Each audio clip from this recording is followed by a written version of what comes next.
नमस्कार दोस्तों, स्वागत है आपका ज्ञानधारा में एक बार फिर से। और ज्ञानधारा में हमने पिछली दो स्टेजेस ऑफ डेवलपमेंट डिस्कस कर ली थी, इन्फेंसी स्टेज और उसके पहले प्रीनेटल स्टेज, इनकी क्या कैरेक्टरिस्टिक्स होती हैं, ये सारा हमने डिस्कस किया था। और आज का हमारा टॉपिक है मिडिल चाइल्डहुड, जिसे कहते हैं बाल्य अवस्था।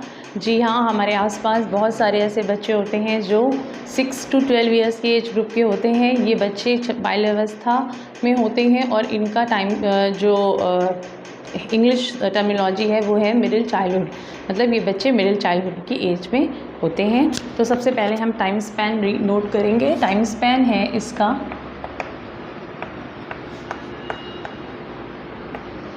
एज 6 to 12 ईयर्स, यानी 6 साल से 12 साल तक के बच्चे जो हैं वो चाइल्डहुड स्टेज में आते हैं।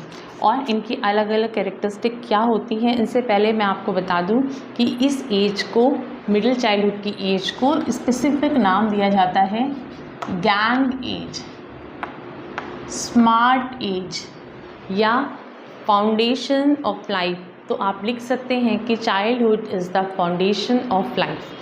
इस एज में बच्चों का जो विकास हो रहा होता है, एक नींव बनती है फ्यूचर लाइफ के लिए। तो यहाँ पर ये अवस्था बच्चों की बहुत ध्यान देने वाली होती है, स्पेशली अगर आप पेरेंटिंग एस्पेक्ट से देखते हैं। तो अब हम एक एक करके इनकी कैरेक्टरिस्टिक्स लेंगे कि इनकी फिज़िकल डेवलपमेंट कैसी होती है, कॉग्निटिव डेवलपमेंट कैसी होती है, इमोशनल डेवलपमेंट कैसी होती है, सोशल डेवलपमेंट कैसी होती है और लैंग्वेज डेवलपमेंट कैसा होता है इस एज में।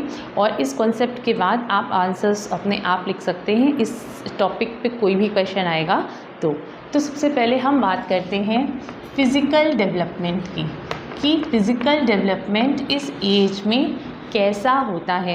देखिए, सबसे पहली बात तो ये है कि जो लड़के हैं, अगर हम ग्रोथ की बात करें, वेट की बात करें, तो लड़कों का वज़न लड़कियों से ज़्यादा होता है। वो चाहे चाइल्डहुड हो, चाहे एडोलसेंस हो, चाहे इन्फेंसी हो, चाहे वो बॉर्न स्टेज हो। लेकिन जब आप डेवलपमेंट की बात करते हैं तो लड़कियों का जो विकास होता है, आप एक्टिविटीज़ भी देखेंगे तो जो गर्ल चाइल्ड होती है वो बॉयज़ से ज़्यादा एक्टिव होती है। तो अगर हम केवल वेट की बात करते हैं तो हम लिख सकते हैं कि boys way more than the girls. But अगर हम डेवलपमेंट की बात करें तो गर्ल्स आर मोर डेवलप्ड अपनी एज से अप्रोप्रिएट जो बॉयज़ होते हैं उनसे। ठीक है, तो सबसे पहला जो डेवलपमेंट है वो यही है कि रैपिड डेवलपमेंट होता है बच्चों का 6 to 9 ईयर्स के एज ग्रुप में, बहुत जल्दी बढ़ते हैं। और अगले 3 साल यानी 9 से 12 तक, ये कह लीजिए 10th 11th और 12th में ये इसी एज को कंसोलिडेट कर रहे होते हैं, यानी अब ग्रोथ थोड़ी सी कम होती है, डेवलपमेंट्स होते हैं बाकी फैक्टर्स के। ठीक है, तो यहाँ पर रैपिड होगा और यहाँ पे कंसोलिडेट कर जाएंगे बाकी फैक्टर्स के लिए। मैंने वेट बता ही दिया, यहाँ पे 27% मसल डेवलपमेंट हो जाता है बॉडी वेट का। बच्चों का 27% मसल डेवलपमेंट हो जाता है ओवरऑल बॉडी वेट का। और जो ब्रेन होता है वो भी यहाँ पर फास्ट डेवलप कर रहा होता है। हाइट की बात करें तो 2 से 3 इंच हाइट बढ़ती है एवरी ईयर। हर साल बच्चे की 2 से 3 हाइट बढ़ती रहती है। और आप इसको लिख सकते हैं कि यहाँ पर जो फिज़िकल डेवलपमेंट है बच्चे का वो अच्छा हो रहा होता है। यहाँ पे ऑसिफिकेशन स्टार्ट हो जाता है, बोन्स अच्छे से डेवलप हो जाती हैं, तो ऑसिफिकेशन भी यहाँ पे स्टार्ट हो जाता है। तो ये कुछ कैरेक्टरिस्टिक फीचर्स हैं कि चाइल्डहुड में किस तरीके से बच्चों का फिज़िकल डेवलपमेंट होता है। आप चाहें तो इसे नोट भी कर सकते हैं।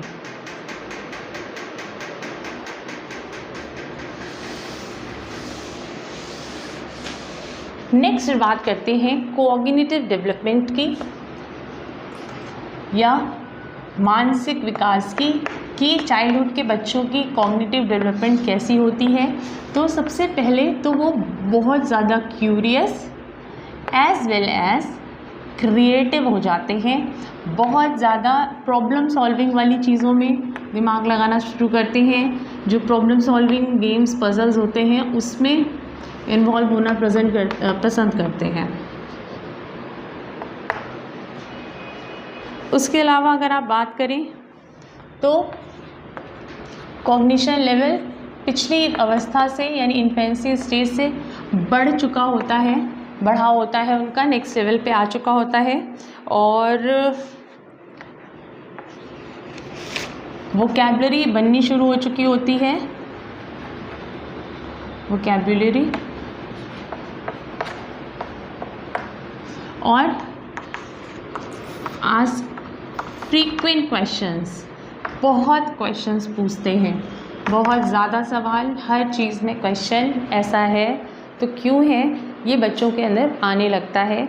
और उनकी एक अपनी ही फैंटेसी वर्ल्ड होती है जिसमें वो रहते हैं और उसी के अकॉर्डिंग बिहेव करते हैं।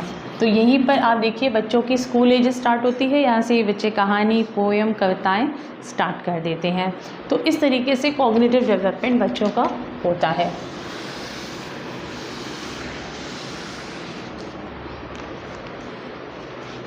अगर हम इमोशनल डेवलपमेंट की बात करें, बच्चों की इमोशनल डेवलपमेंट में ये एक यूनिक स्टेज होती है। According to Cole and Bounce, childhood is unique stage of emotional development. Emotional development की एक यूनिक स्टेज होती है क्योंकि यहाँ पर इन्फेंसी स्टेज में मैंने बताया था कि बच्चे इमोशनली अनस्टेबल होते हैं, वो अपनी चीज़ों को, अपने इमोशंस को रेगुलेट नहीं करते।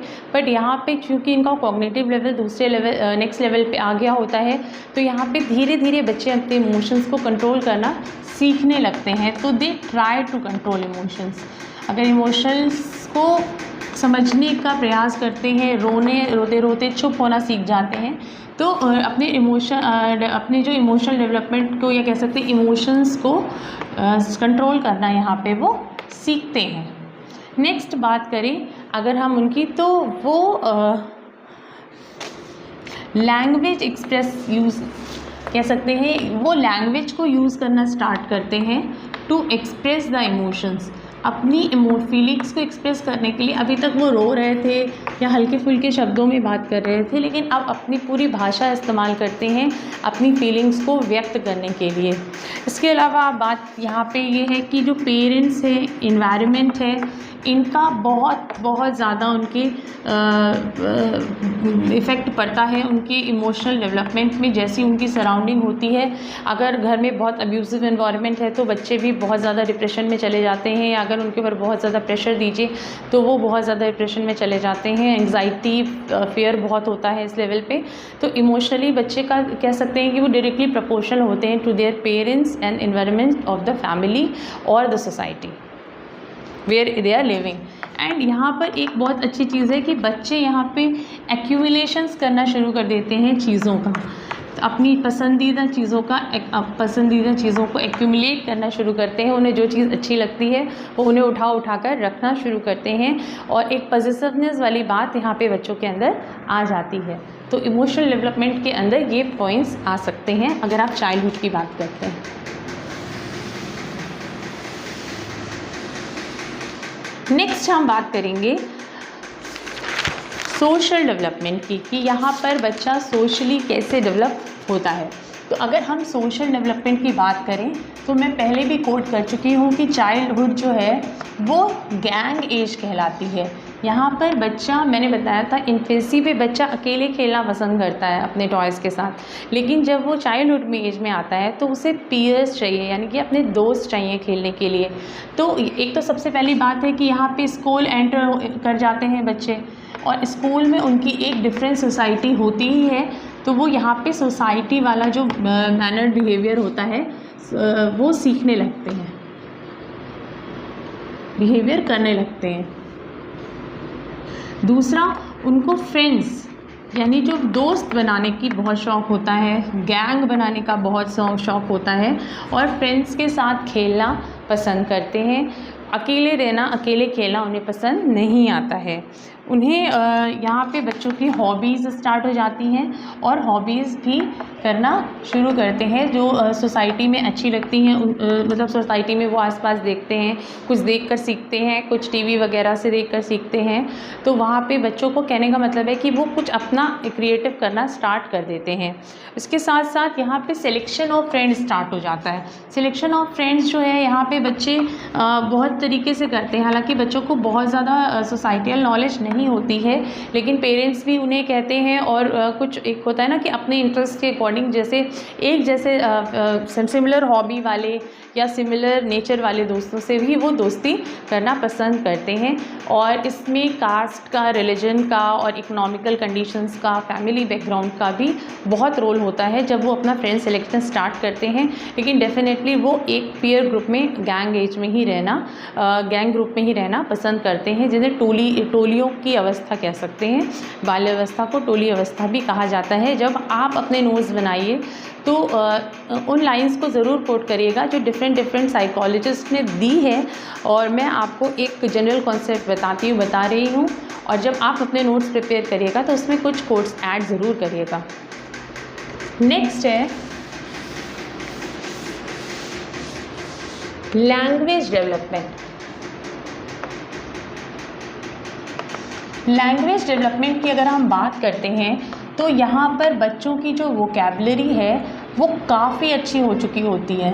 कह सकते हैं 20,000 प्लस शब्द उनको आने लगते हैं, वो बोलना स्टार्ट कर देते हैं। और कुछ बच्चे तो बहुत ही ज़्यादा अच्छे से लैंग्वेज को एक्सप्रेस करना शुरू करते हैं। यहाँ पे क्लियर प्रोनाउंसिएशन होता है। इन्फेंसी स्टेज में इतना अच्छा प्रोनाउंसिएशन नहीं होता, लेकिन यहाँ पर उनका क्लियर प्रोनाउंसिएशन होता है। वो अपनी चीज़ों को, अपनी फीलिंग्स को साफ बता सकते हैं। कोई प्रॉब्लम है तो बता सकते हैं। छोटी छोटी कहानियाँ, पोयम उन्हें स्कूल में पढ़ाना सिखाया ही जाता है, और उनसे उनकी रीडिंग स्किल्स भी डेवलप हो चुकी होती हैं और वो थोड़ी छोटी चीज़ें पढ़ना शुरू करते हैं।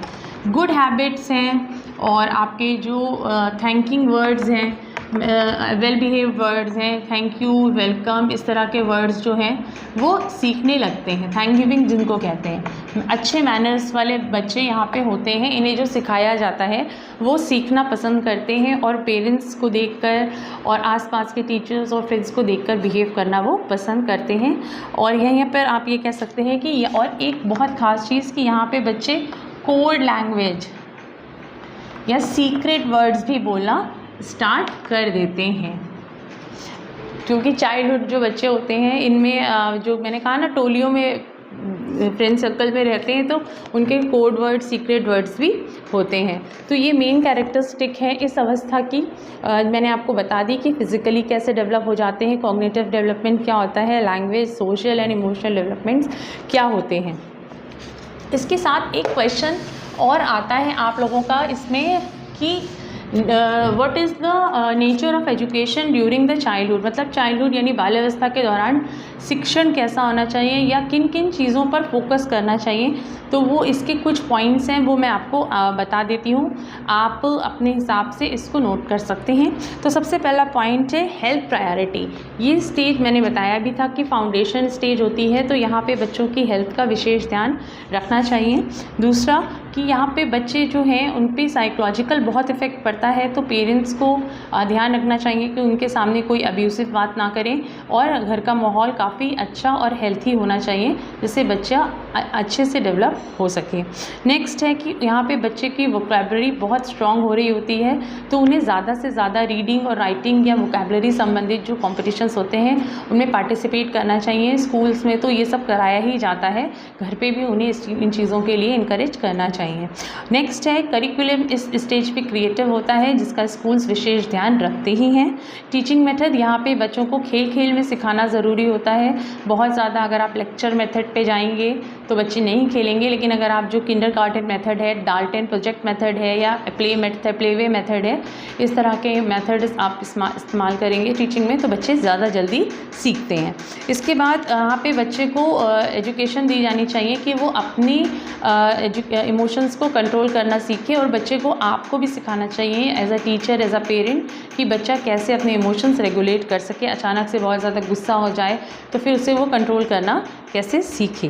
इसके बाद यहाँ पे बच्चों के बहुत क्यूरियस होते हैं, यहाँ पे उनका जो ब्रेन है बहुत फास्ट डेवलप कर रहा होता है और यहाँ पे बच्चे प्रॉब्लम सॉल्विंग एक्टिविटीज़ को बहुत ज़्यादा पसंद करते हैं। तो इन चीज़ों को इन्हांस करना चाहिए।